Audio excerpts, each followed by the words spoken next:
El 15 de enero de 2026, Lucasfilm anunció que Kathleen Kennedy dejaba de ser la presidenta de Star Wars y en ese mismo comunicado confirmaron quién iba a ser su sustituto, Dave Filoni. Por supuesto, todos los fans celebraron la noticia. Por fin se iba la responsable de la trilogía de secuelas y llegaba el candidato favorito de todos, el creador de The Clone Wars y el hombre detrás de The Mandalorian. Con él parecía que Star Wars volvía a tener una oportunidad real de ser lo que era antes. Pero hay algo que todo el mundo ha olvidado acerca de Dave Filoni, o peor aún, que nunca han sabido. Porque mientras los fans atacaban a Kennedy por ignorar el legado de Star Wars, Filoni hacía exactamente lo mismo, pero escondido detrás de la imagen que el público le había construido, la del verdadero sucesor de George Lucas. Pero, ¿qué hizo exactamente Dave Filoni? ¿Qué hay detrás del hombre que lleva más de 20 años trabajando dentro de la franquicia? Y, sobre todo, ¿es la persona que realmente va a salvar Star Wars a partir de ahora? Para encontrar las respuestas a estas preguntas hay que ir al principio de todo, al año 2005.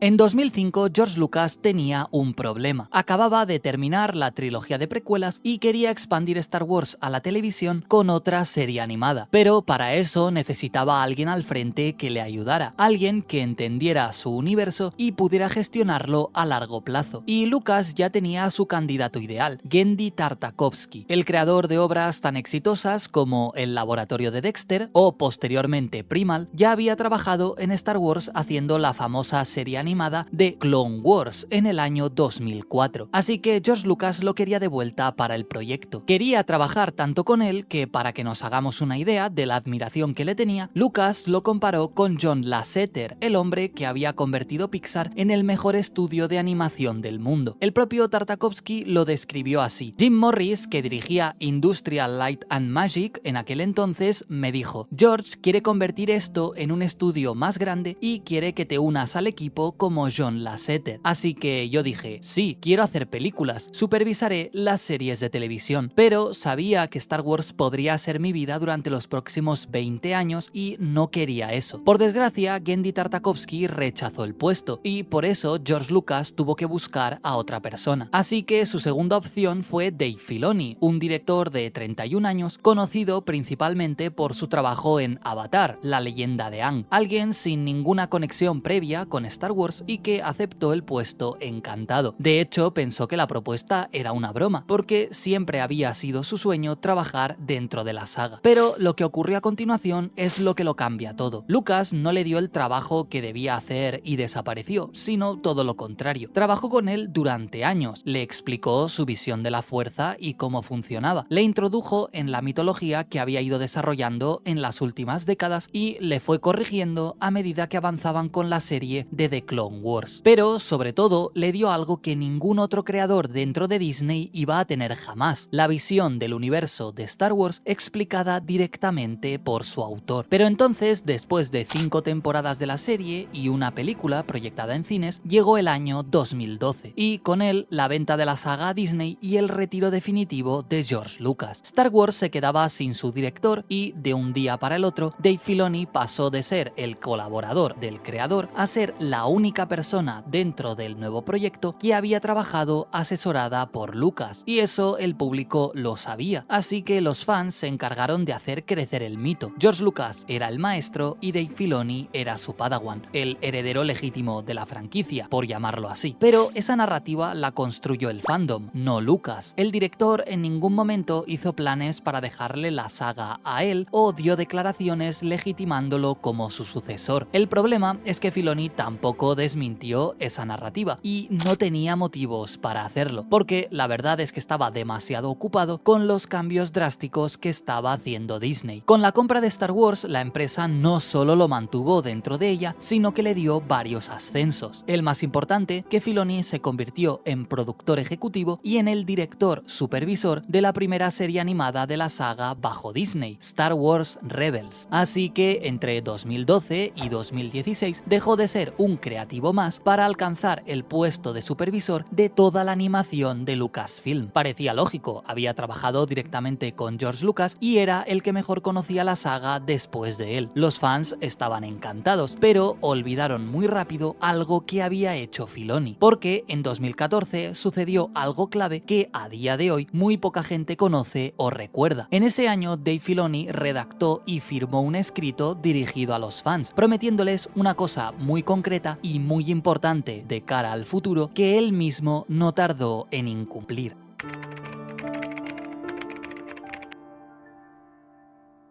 El 25 de abril de 2014, Disney tomó una decisión que supuso un duro golpe para los fans de los libros. A partir de ese momento, las décadas de novelas, cómics e incluso videojuegos producidos antes de esa fecha quedaron etiquetados como Legends, es decir, que no eran oficiales y nunca lo iban a ser. Los detalles de qué era y qué no era oficial antes ya había dejado de importar. Solo lo que se escribiera a partir de esa fecha era lo oficial y lo que ya existía quedaba relegado casi a la categoría de un fanfic. Y 5 meses después, Dave Filoni puso todo patas arriba, porque en septiembre de 2014 Lucasfilm publicó Un nuevo amanecer, la primera novela de la nueva continuidad de Disney. Filoni, que en ese entonces era productor ejecutivo y supervisor en jefe de la serie de Star Wars Rebels, serie que por cierto funcionaba como continuación de esa misma novela, escribió su prólogo, un prólogo en el que decía textualmente lo siguiente: lo más importante es que se ha derrumbado el viejo dilema de lo que es y no es el canon, y de aquí en adelante todas nuestras historias y personajes existen en el mismo universo. Por primera vez en la historia del universo de Star Wars, todas las mentes creativas que trabajan en las películas, las series de televisión, los cómics, los videojuegos y las novelas están en la misma sintonía. Filoni había comprometido su nombre y su palabra prometiendo algo que los fans llevaban tiempo pidiendo: una continuidad directa entre todos los materiales de la saga, no solo entre series y películas, sino también entre los materiales escritos y los videojuegos. Parecía que Disney quería hacer las cosas bien y empezar con el pie derecho, creando desde el principio un universo multiconectado, evitando las contradicciones y trabajando en conjunto para mantener un lore coherente. A diferencia del universo expandido, que tuvo que irse adaptando con el tiempo, Filoni dio su palabra de que Disney iba a trabajar para que todos los materiales se respetaran entre ellos y, sobre todo, que no habría unos más importantes que otros. Y los fans se alegraron, pero con el tiempo nadie volvió a mirar ese prólogo. Con el pasar de los años, la gente incluso olvidó que esa promesa existía, y los pocos que la recuerdan suelen decir que ese es el punto en el que Filoni mintió por primera vez. Pero el problema es que se equivocan. Dave Filoni llevaba años tomando decisiones que contradecían exactamente eso que había firmado. Cambios que afectaban a personajes que otros habían creado e incluso modificando reglas del universo de Star Wars que llevaban décadas establecidas. Lo que pasa es que después de escribir y firmar esa promesa, todo se volvió aún más evidente. Y el ejemplo más claro de ello es lo que pasó con Ahsoka Tano y una decisión que George Lucas ya le había dejado muy clara.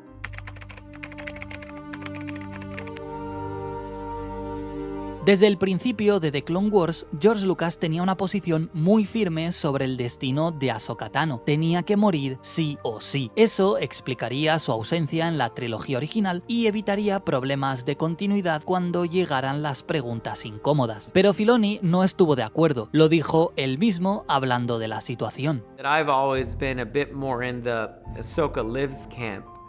And George has been very full on in the Ahsoka dies camp. Con el tiempo, Filoni acabó convenciendo a Lucas de lo contrario, así que Ahsoka Tano sobrevivió a la Orden 66, abandonando la Orden Jedi antes de que sucediera y despidiéndose de Anakin para siempre. Bueno, al menos antes de que llegara la temporada 7 y cambiaran ciertas cosas entre ambos, por supuesto. Pero lo que importa aquí es que no fue la única vez en la que Filoni movió cielo y tierra para salvar al personaje en contra de toda lógica. Al principio fue haciendo que sobreviviera volviera a las guerras clon, pero la siguiente fue un paso más allá, contradiciendo una norma fundamental del universo de Star Wars, porque en la última temporada de la serie de Rebels, Filoni introdujo en el universo de Star Wars algo que nunca había existido: los viajes en el tiempo. Lo llamó el mundo entre mundos, y era un plano místico fuera del tiempo y el espacio que permitía acceder a cualquier momento de la historia de la galaxia, y lo usó para una única cosa: salvar a Ahsoka Tano en el momento exacto en el que Darth Vader iba a matarla. Efectivamente, Filoni había reescrito las leyes del universo de Star Wars solo para mantener vivo a su personaje. El problema de todo esto es que el mundo entre mundos no es solo un recurso narrativo, es la garantía de que ningún personaje de Filoni tiene que morir si él no quiere. Un comodín que puede usar a conveniencia para reescribir los eventos de Star Wars y rehacerlos para que encajen con su visión, y no al contrario. Y esto no es un detalle menor o un tema de lore para frikis, sino algo clave. Ahsoka, dentro del universo que Filoni ha construido bajo Disney, no es un personaje secundario, es el centro de todo. Es ella la que conecta las distintas épocas, desde The Clone Wars hasta The Mandalorian, pasando por Rebels o el libro de Boba Fett. Es ella la que da nombre a su propia serie y el punto de partida para los próximos proyectos, incluyendo una futura película para el cine. Toda la narrativa que ha construido Disney después de la época de las guerras clon, y con la excepción de las secuelas o Andor, gira alrededor de ella. Y cuando ese personaje ha estado en peligro o la trama general necesitaba que diera un paso a un lado, Filoni nunca ha cedido. Primero convenció a Lucas para que la dejara vivir, y después rompió las normas fundamentales de la saga con tal de que Ahsoka no muriera. El hombre que en 2014 prometió que ninguna mente creativa estaría por encima de las otras, ya había empezado a ir en contra de su propia palabra. Pero la cosa se puso peor, porque no lo hizo solo con los personajes que ya existían, sino incluso con los que él había ayudado a crear desde cero.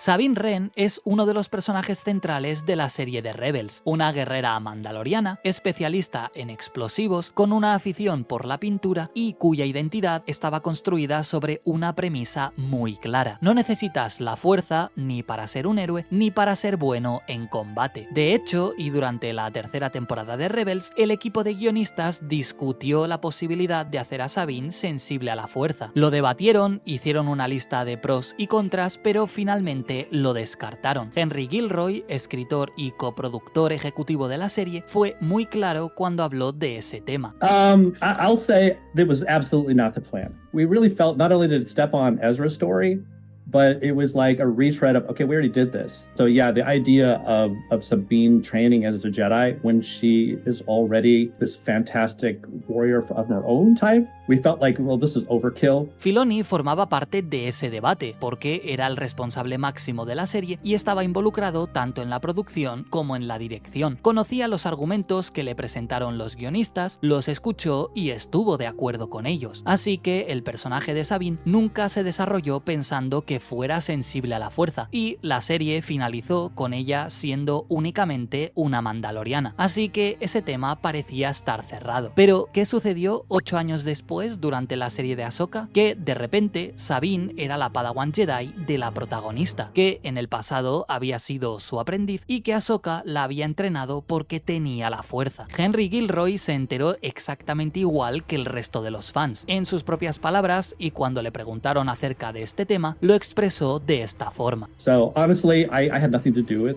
the Ahsoka series, so I was shocked because pretty much, you know, our entire story team, when we discussed it in season 3, we thought it was a bad idea. Porque es cierto, la serie de Ahsoka fue escrita en su totalidad por una sola persona, Dave Filoni. Él es el único escritor acreditado en los 8 episodios de la primera temporada, así que tomó la decisión bajo su propia responsabilidad y autoría. Lo había hecho con Ahsoka y ahora volvía a repetir el patrón con Sabine: alterar la continuidad y la lógica interna para satisfacer la necesidad narrativa de su personaje personaje central, y en el caso de Sabine, yendo directamente en contra del equipo de guionistas de Rebels que habían construido ese universo y ese personaje con él. Así que hasta aquí Filoni ya había cambiado las reglas de la saga para salvar a Ahsoka y había contradicho a quienes trabajaron con él desarrollando a Sabine. Pero hay un caso más, uno que evidencia perfectamente que nunca tuvo intenciones reales de cumplir su prólogo de 2014, y este caso afecta directamente a uno de los mejores personajes de toda la saga de Star Wars.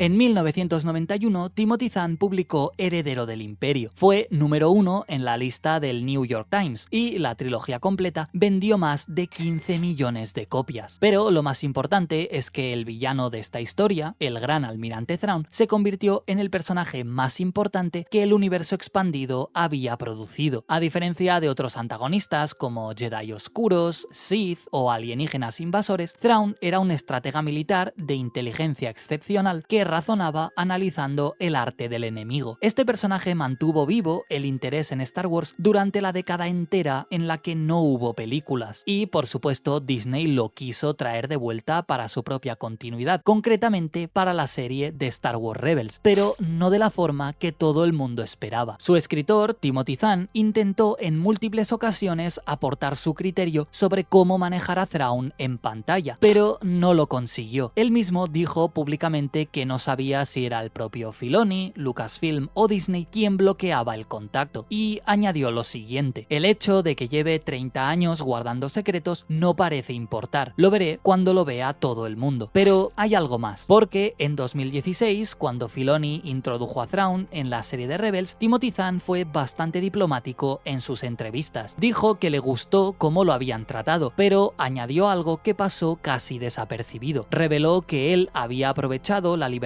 que le dio Disney para escribir el nuevo libro de Thrawn y hacer algo muy concreto: dar explicaciones adicionales a ciertas escenas de la serie que los espectadores habían calificado como fuera de personaje. Es decir, que Timothy Zahn usó su novela para explicar por qué el Thrawn de Filoni no se comportaba como el Thrawn que él había creado. También aprecié la libertad que tuve para modificar ciertos incidentes, como el que mencionaste, y dar explicaciones adicionales o alternativas para los espectadores que pudieran haber pensado que no encajaban del todo con su personalidad. Básicamente, Disney le encargó a Zahn novelas canónicas para rellenar los huecos entre las temporadas de la serie de Rebels. Pero además, el escritor desarrolló otra trilogía de novelas ambientadas antes de que Thrawn fuera imperial, y en ellas plasmó al personaje como un acérrimo defensor de su pueblo, los Chiss, hasta el punto de unirse al imperio con el único objetivo de encontrar la forma de salvarlos. Es decir, que quedó establecido dentro del canon actual que Thrawn no estaba en el imperio por convicción, sino por necesidad. Y no solo eso, sino que también escribió una escena en la que Padmé Amidala y Thrawn se conocen y, entre otras cosas, hablan de Ahsoka. A raíz de esta conversación, el alienígena aprende una maniobra militar creada por la Padawan de Anakin y se convierte en su táctica favorita. Pero cuando Thrawn hizo su debut en live action en la serie de Ahsoka, ambos elementos cruciales para la trama, es decir, su faceta de protector de su pueblo y su conocimiento de la existencia de Ahsoka, fueron completamente eliminados. Pero no solo eliminados, sino totalmente tergiversados. Thrawn aparece como un fanático del imperio y cuando le hablan de Ahsoka no sabe ni siquiera quién es. Filoni usó las novelas de Timothy Zahn cuando le convenían y las ignoró cuando no. Así que ya no es solo Ahsoka o Sabine, sino que se le unen también otras incoherencias: el cambio de personalidad de Thrawn, las alteraciones de número en los inquisidores imperiales, Morgan Elsbeth y la autoría del defensor Tai, o también los errores de continuidad entre Tales of the Jedi y la novela de Ahsoka. Una y otra vez, Filoni ha demostrado que su prioridad no es mantener una continuidad coherente entre los distintos materiales, sino usar los productos a conveniencia para que sus personajes sigan existiendo. Y no solo eso, sino hacer que dichos personajes se apropien de los méritos de otros para crecer en relevancia dentro del lore. Pero Filoni no es una persona que haya ocultado lo que piensa acerca de la continuidad de la saga o del canon. Ha expresado su opinión en múltiples ocasiones y en público, pero hay declaraciones suyas muy interesantes que ponen en peligro su buena fama entre los fans.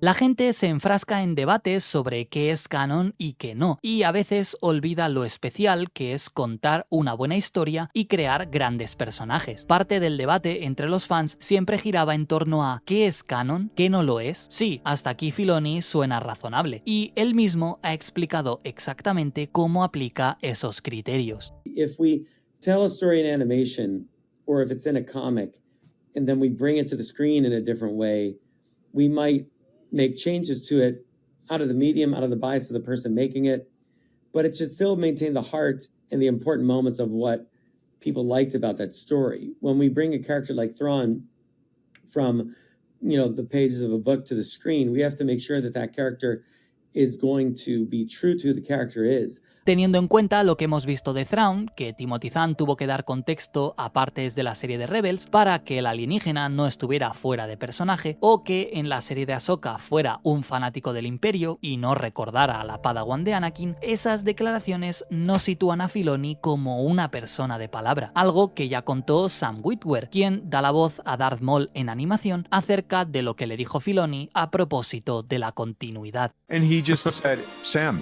it's good if the stories are different. But what do you mean? It has to be consistent. He's like, no, it doesn't. No, it doesn't. These are all tall tales. It's great if it's a little bit different. That's reason to go seek that out, to get a different perspective on the same story. This campfire that night that was told that story, this happened and Ahsoka's lightsaber was blue. But over here, you heard the same story and Ahsoka's lightsaber was green. And that's good. Y por si eso fuera poco, Filoni mismo resume su filosofía del canon de la siguiente forma. The only canonical thing back then was if George Lucas did it. Right. It was very cut and dry. Now it's a bit more nebulous and everything's canon. And I just look at it differently. Do you like the story? Well, then it's canon, like for you. Este es el hombre que en 2014 prometió que todas las mentes estarían en sintonía y que todos los materiales tendrían la misma importancia para garantizar la coherencia interna de la saga. Ese hombre que ahora dice que una contradicción es válida si la historia te gusta, es el que acaba de obtener el puesto de mayor importancia dentro de la saga. Sabiendo eso, ¿qué podemos esperar del futuro de Star Wars con él al mando?